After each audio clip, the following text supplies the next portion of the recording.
Hello, my name is Nathan Brummel, and today we have part 2 on the life of Thomas Aquinas. Last time we looked at how Thomas Aquinas, as a boy, grew up in a castle. We looked at his education, where he was sent to the famous monastery at Monte Cassino, and then we learned that the teenager, who was 19, surprised and angered his parents by saying he did not want to become an abbot at this great and famous monastery, but instead he wanted to become a lowly Dominican friar. As a result, his brothers basically kidnapped him, and now we ended last time with his brothers leading him on a donkey back to the family castle, where he would be basically incarcerated for a year. His family wanted to change his mind. Immediately what happened is the Dominican order, they complained to the Pope and to the powers that be how, there had been this attack and this seizing of one of their members. But the Pope didn't do anything, and Elector Frederick didn't do anything either. Thomas' parents even tried to get the Pope involved. They wanted him to intervene and tell the Dominicans that Thomas could not be a member of that order. They didn't want their son to be a member of this lowly order. The last thing they wanted is their son to go around begging door to door for food. They wanted their son to have a prestigious position, and instead he just chooses to be a preaching friar. Now, there was even talk about, doing a very extraordinary thing, a very abnormal thing, by allowing him. This was like, they tried to make a deal with him. They said, well, I'll tell you what, you can remain a member of the Dominican order, but we also want you, and we will allow you to be the abbot of the Benedictine monastery at the same time. But he would have none of it. And so his parents tried to argue with him to no effect. Chesterton says, by the way, I'm sharing with you some of the most intriguing parts of G.K. Chesterton's little book on Thomas Aquinas. His book on Thomas Aquinas is famous because it's kind of a brief sketch of Thomas Aquinas, and yet it's also very profound. But really, the highlights of his book are some of the passages I'm giving you, where he describes what's going on with a certain event. He says this: Thomas of Aquino wanted to be a friar. It was a staggering fact to his contemporaries, and it is rather an intriguing fact even to us. It is as if Napoleon had insisted on remaining a private soldier all his life. Now, neither the tears of his mom, Theodora, or the pleas of his dad or his brothers had any effect on the new friar. He was stubborn. He'd made up his mind. And so his brothers kept him locked up in a room in the castle for an entire year. Now, meanwhile, he was allowed to read, he was allowed to study, he even apparently was allowed to have some of his friends in the Dominicans come and visit him, which I'm surprised they allowed. But he spent much time in reading his Bible and studying Peter Lombard's sentences. We'll talk about them in the future. So his time wasn't wasted. He spent his time reading the Bible. And so imagine him there locked up in a room in the castle, and he's reading the Latin Vulgate, and he's reading a famous book of systematic theology. Well, nothing was working, so Thomas's brothers decided they would try something else. They would try an approach that didn't involve argument. So they came up with the idea that they would find a beautiful prostitute, and they would get her into the room with their little brother, and then their hope was that he would be tempted to commit fornication with her. And then they thought that once if he slept with her, that everybody could say, well, now he has committed fornication, he's not of the quality of person, he doesn't have the moral qualities for being a Dominican monk. So they try to carry out this plan. They think that, well, if they can get their brother to sleep with a woman who's not his wife, then he would no longer consider himself good enough to be a friar. So they arranged this all. They found a prostitute, and they brought her into his room in the castle, which was also his bedroom. Well, how did Aquinas react to this? G.K. Chesterton says that this is the angriest we ever see Thomas. And he describes the scene with sort of a little poetic license, but we'll grant him that. G.K. Chesterton says, in this one flash alone, we see that huge, unwieldy figure in an attitude of activity. He's playing off the fact that often Thomas, seemed like this big bulk of a guy who just didn't seem very active. He says, or even animation, and he was very animated indeed. He sprang from his seat and snatched a brand out of the fire and stood brandishing it like a flaming sword. The woman not unnaturally shrieked and fled, which was all that he wanted.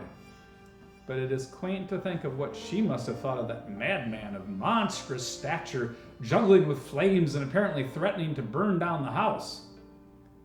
All he did, however, was to stride after her to the door and bang it and bar it behind her, and then with a sort of impulse of violent ritual, he rammed the burning brand into the door, blackening and blistering it with one big black sign of the cross. Chesterton says, then he returned and dropped it again into the fire and sat down in that seat of sedentary scholarship, the chair of philosophy, that secret throne of contemplation from which he never rose again. Well, Aquinas therefore rejected that temptation, and throughout his life, it seems, he lived in sexual purity. And now the mom and the brothers saw that they could not change Thomas's mind. They couldn't tempt him into sin. And there's a myth, and it's just a myth that his mom Theodore finally gave in, and that she helped him escape by a rope let out through the window of his room. But that's a myth. Of course, it's just playing off on some biblical stories of people escaping out of windows. Instead, what happens is that Theodore realizes that she can't change her son's mind, and she loved him. And so she finally sends him away with her blessing, but it's also because something else has happened. What had just happened is that Emperor Elector or Frederick II, who was, a supporter of their family, and they were allies of him, have been just deposed from office by the Council of Lyons on July 17 of 1245, and this was a blow to the whole Aquino family because of their alliance with him. And so in this situation, she let Thomas leave the household. The dad did apparently too with her blessing. So after a year of enforced inactivity in the castle in which he grew up, we find him now in the summer of 1245 back in Naples. And there he's back with the Dominican brothers. Now, why did Thomas want to join the Dominican friars? I think the main reason is that he wanted to live a life of piety. He wasn't interested in social or political power. He was not interested in the things of this world. And he also sensed that his gifts were the gifts of the mind. He had a tremendous interest in biblical and theological matters. It'd be just like today, if there's a young man and he goes to university and he finds that he has great gifts in a certain area and interest in that area, well, he might not want to join the family business if the family business involves something where he can't use his unique gifts. He didn't want to spend his life either as an administrator, which is what he would have done as the abbot of Monte Cassino. But I think also importantly, he grasped that the Dominican friars encouraged the life of the mind in order that Dominic embraced included statements about the necessity of monks or friars assiduously studying the divine truth. Now that was not wanted as an end in itself. It's not like the Dominican friars were up in some ivory tower. No, they wanted to study divine truth as preparation for preaching. An early Dominican wrote, "Study is not the purpose of the order, but it is of the greatest necessity for the aims we have mentioned, namely preaching and working for the salvation of souls. For without study we can achieve neither." Now, of course, today that's even what some people need to hear today. They think that they can just enter into the ministry of the word without proper preparation and study. Back in the 1200s, Dominic understood that if you're going to have preachers who are effective, they needed to study the sacred scriptures, study theology. And he wanted them to be able to defend the faith against heretics who had radical views. The Albigensians had radical views on spirituality of marriage. For example, they even spoke against marriage. They denigrated the physical body, and they were like the Greeks in that they thought that the way to be saved is for your spirit to get out of your body. And so they had some very, very strange views. So what was very unique about the Dominicans compared to the other monks, compared to, for example, the Benedictine monks in Monte Cassino there on their tall hill, the thing that was different is that the Dominicans would live a life of practical godliness, witnessing and ministering to ordinary people. Like no other monastery group of their time, they also emphasized education and study as necessary for effectiveness in this ministry. So that's why they often tried to recruit potential friars from the university, and that is why, no doubt, Thomas had caught the eyes of the Dominican friars in Naples. The friars loved to identify young, promising men and then try to call them into their order. And so a Dominican friar there at the university probably had identified Thomas as a potential recruit. So the Dominican friars were not monks. They were friars. They didn't hold themselves away from the world. They were friars, and that's a word that comes from a French word that means brothers. So it simply talks about how they are brotherly towards each other. And they didn't take a vow to remain in just one monastery for their life. Instead, they could be moved around. As we will see, Thomas will wander all around in Europe. He'll go to Paris. He'll go to Cologne in Germany. He'll come back to Italy. He'll go back to Paris again. And so they would move around, and their calling was to bring the good news to the common people. Now, the Dominican order was established by papal authority in December of 1217. So that was only a few years before Thomas was born. So Thomas joins a very young mendicant order, but it is going to grow by leaps and bounds and is going to be very, very effective. So Thomas had joined a mendicant order. Now what happened is that right away, the original plan of the general of the order, that is to get Thomas out of the country to avoid further controversy, now went into high drive. Now that Thomas had basically the blessing of his dad and mom, he could enter the order, and right away the general decided that they would send him to Paris to study for the next few years. Now there's good reason in them sending him to Paris, because back in the 13th century, the University of Paris was one of the great universities in Europe. It was one of the leading universities, and therefore this university had a big influence on the thought of all the rest of Christendom in Western Europe. And so the order now is going to send him to Paris to study. Remember, this is an order that takes the education of their preaching friars very seriously. So he now becomes a student at the University of Paris, where he would study under French masters, but he would also study under local Dominican masters as well. Original sources state that he was sent there especially to study under one man, a man named Albert the Great, or Albert the Swabian. Now today it's probably the case that many Americans have no idea who Albert the Great is. They've probably never heard of the Universal Doctor, as he was called. And that's unfortunate, because he was one of the guys in the West, one of the Christian men in the West, who was one of the first to sort of push more of a scientific method. And therefore, he deserves a lot of credit for that.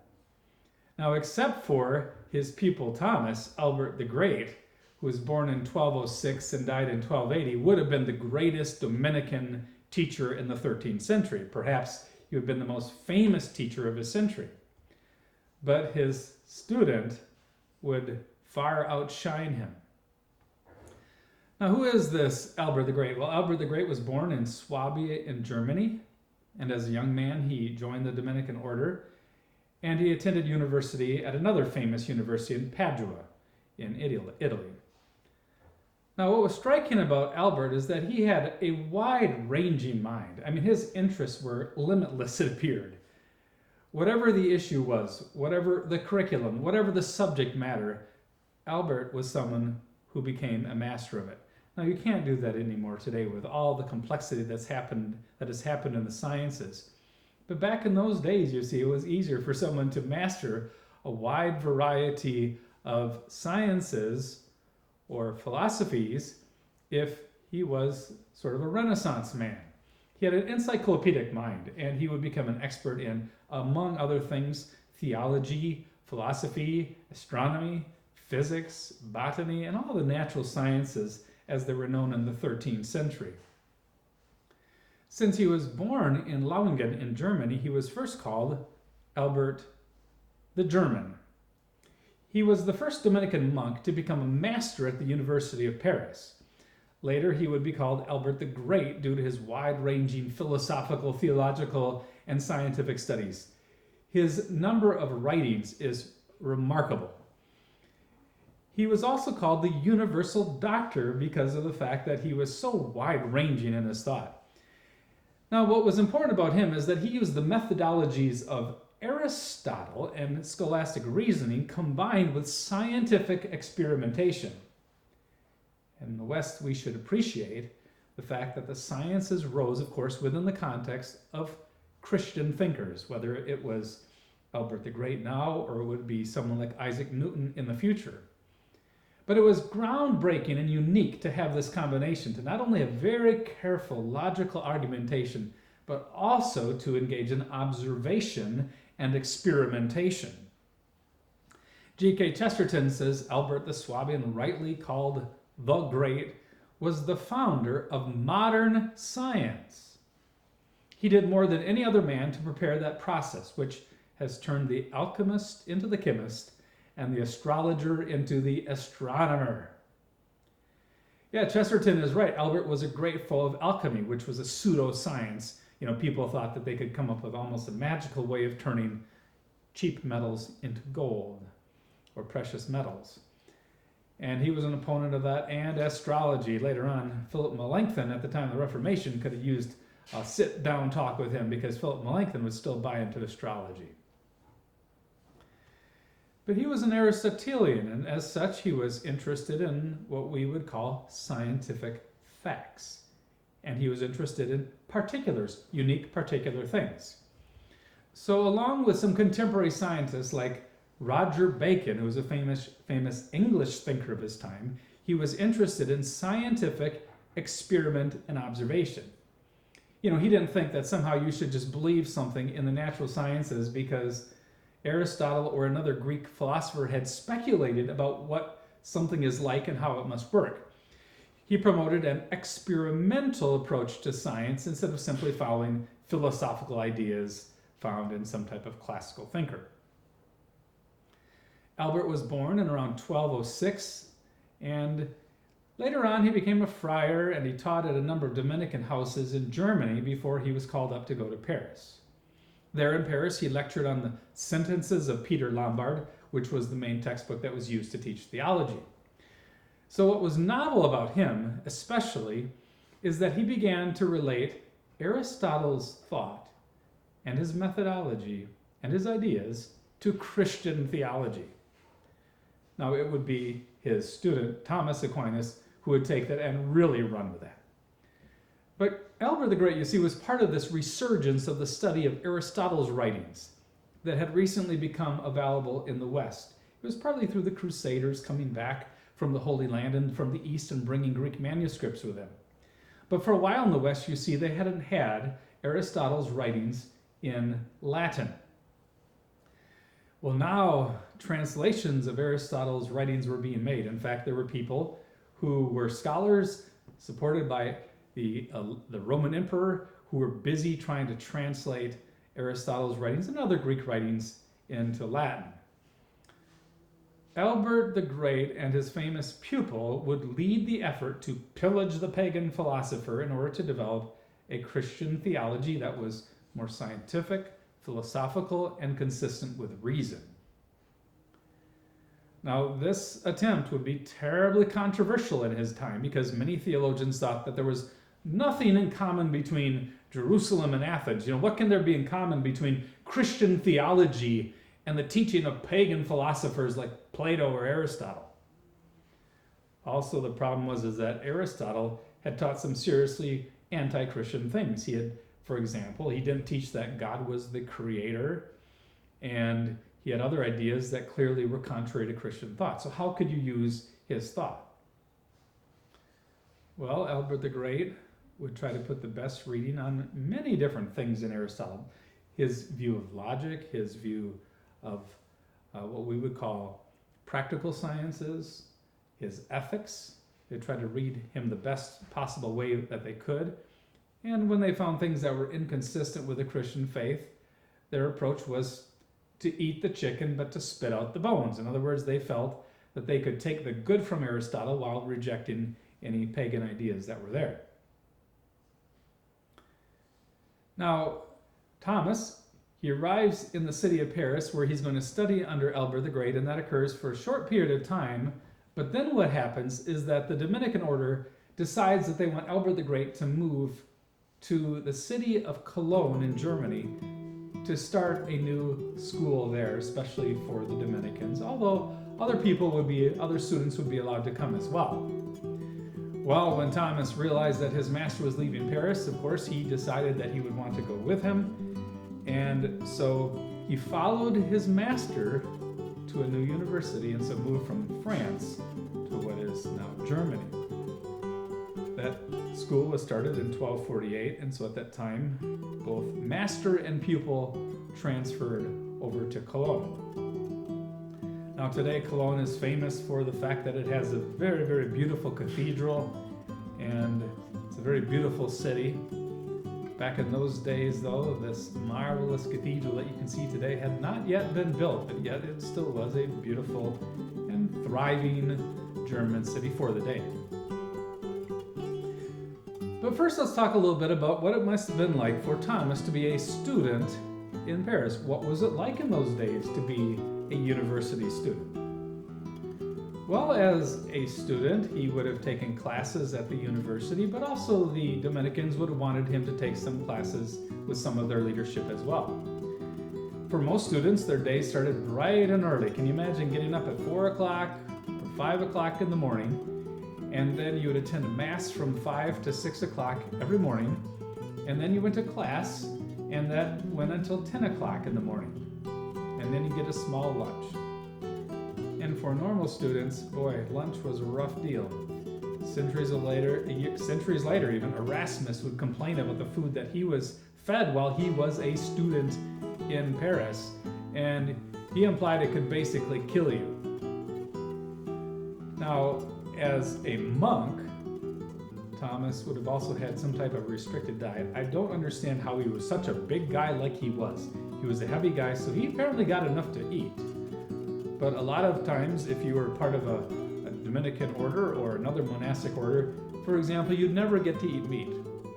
Sometimes you're allowed to eat some fowl or birds, like chicken. A lot of the time, though, when you'd sit down to dinner, you'd only get one meal a day if you're a monk, and that meal would be mostly vegetables.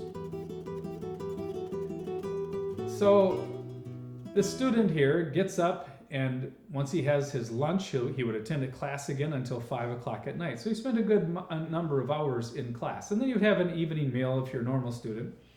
And then the normal student would read and study by candlelight until you went to bed at 9 or 10 o'clock. That is, if you were a serious student and you actually were focusing on your studies.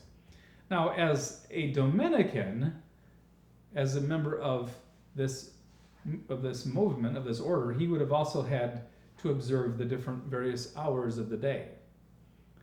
If you were part of a monastery or even part of an order like this, you would have prescribed hours in which you would worship. Now, he was surrounded by many students who did not take their studies so seriously. In fact, we know that 1/3 of all the students who came to the university Only 1/3 would actually complete the years of their study, their 6 years that were needed if you were going to become an actual teacher. That is, 2/3 of the students would never make it to graduation. Why?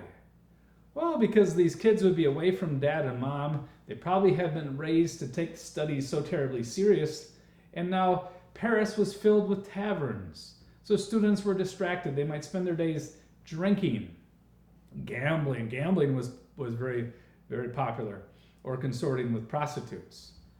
Students could also be very wild in the classroom. One person who is a contemporary describes 13th century students in Paris like this. He says the English were drunkards. You see, they had people from all different countries who would converge on a famous university like the one in Paris. He said the sons of France were proud, effeminate, and carefully adorned like women. So it's like they dress so carefully. I don't know if they actually painted their faces, but they did their hair so perfect. He says the Germans were furious and obscene at their feasts. The Poitevins were traitors and always adventurers. The Burgundians were considered vulgar and stupid. So Thomas was surrounded by students who weren't always taking their studies very seriously, and they weren't pursuing academic success as much as they were vices.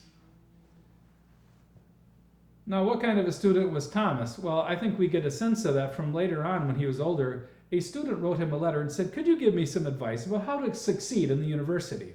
And these are some tips that Thomas gave. He said, 1, I command you to be slow to speak and slow to go to the conversation room. So he's saying you can't hang out with all the other guys who are talking and just chattering and stuff like that. Just focus on your studies. He says, embrace purity of conscience. He says, do not give up spending time in prayer. He says, love spending much time in your cell. He says, show yourself amiable to all. He says, do not query at all what others are doing. That is, don't be a busybody. Don't be interested in what everybody else is doing. Focus on your studies. And then he says, avoid conversations about all, any, and every matter. So he's saying, just keep your mind focused on the work you have. And then he said, do not consider who the person is you are listening to, but whatever good he says, commit to memory. So he's saying, you might have a bad professor, but if he says something right, well, then take it to heart. Now, as a Dominican friar, his day would have been very prescribed. I wonder if he had enough time to sleep, because 8 times every day, the Dominicans were supposed to gather for worship. You had to wake up, for example, at 2 o'clock in the morning, which was one time for what was called vigils. You'd all gather in the chapel together, and you'd pray, chant, and then at dawn, there would be prime. There would be sext at noon when you get together once again to do these spiritual duties, and vespers and early evening. So your day is constantly broken up. It's not like you're going to get 8 hours of straight sleep or anything like that. So he would have needed to gather with the other friars to pray and chant the Psalms. They would listen to Bible readings or the Rule of Benedict at the end. So he had a challenging, very disciplined type of lifestyle. Also among the friars, often they had rules like when you were in church or in your dorms, you were to be quiet, no talking. Now, when you were in the common dining area, you could probably talk, although what you would find often is that meal times, everybody's supposed to be kind of quiet because someone would be reading the Bible or reading about a saint, and everybody should just sit and listen to that. So in this session, we have seen how a young teenager is stubborn. He doesn't want to become an abbot at Monte Cassino. He wants to become a preaching friar. Finally, he's able to do that with his parents' blessing. He thrives as a student under the teaching of Albert the Great, and then he finds himself soon back in Paris, where he is a professor and teacher at a very young age.